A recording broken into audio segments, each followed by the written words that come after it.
मैं सुनील श्रीवास्तव आपका स्वागत करता हूं और आज मेरे साथ हैं सुमन शर्मा, जो आपको सुनाने वाली हैं एक ऐसी घटना जिसे सुनकर शायद आप कभी रात में अकेले सफर करने की हिम्मत न जुटा पाएं।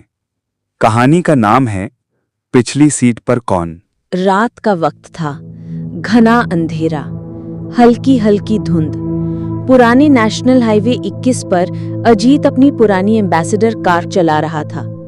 काम से देर हो गई थी और घर पहुंचने के लिए उसे इस वीरान रास्ते से ही गुजरना था।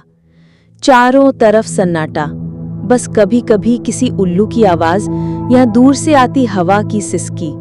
अजीत ने गाड़ी की स्पीड थोड़ी तेज कर दी। तभी उसे हल्का सा एहसास हुआ, जैसे कार के पीछे की सीट पर कोई बैठा हो। उसने जल्दी से रियर व्यू मिरर में देखा, कुछ नहीं, सिर्फ अंधेरा। वो खुद को समझाने लगा, शायद थकान की वजह से वहम हो रहा है।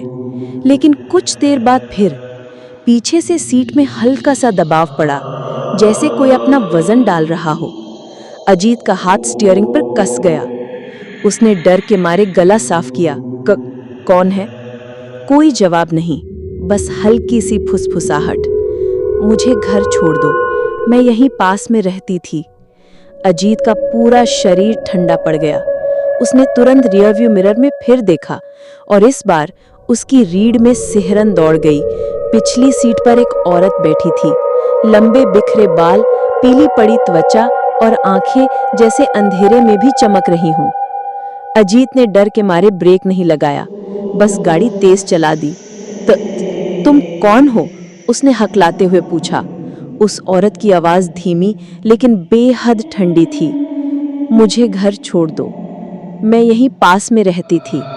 अजीत ने हिम्मत जुटाकर कहा, कहाँ? उसने धीरे धीरे अपना हाथ आगे बढ़ाया और सामने की धुंध में एक सुनसान मोड़ की तरफ इशारा किया। जैसे ही अजीत ने उस मोड़ पर गाड़ी मोड़ी, सड़क पूरी तरह टूटी फूटी थी। दोनों तरफ जंगली पेड़ों की कतार और बीच बीच में पुरानी हवेली जैसे खंडहर।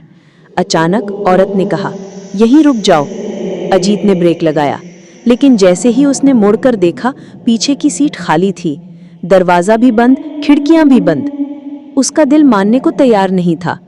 वो कार से उतरा, इधर उधर देखा, कोई नहीं। लेकिन तभी उसकी नज़र सड़क किनारे एक टूटी कब्र पर पड़ी, जिस पर मिटे हुए अक्षरों में लिखा था, सुमन शर्मा, मृत्यु 11 अगस्त 1998। अजीत के पैरों तले जमीन खिसक गई, उसकी सांसें तेज हो गईं।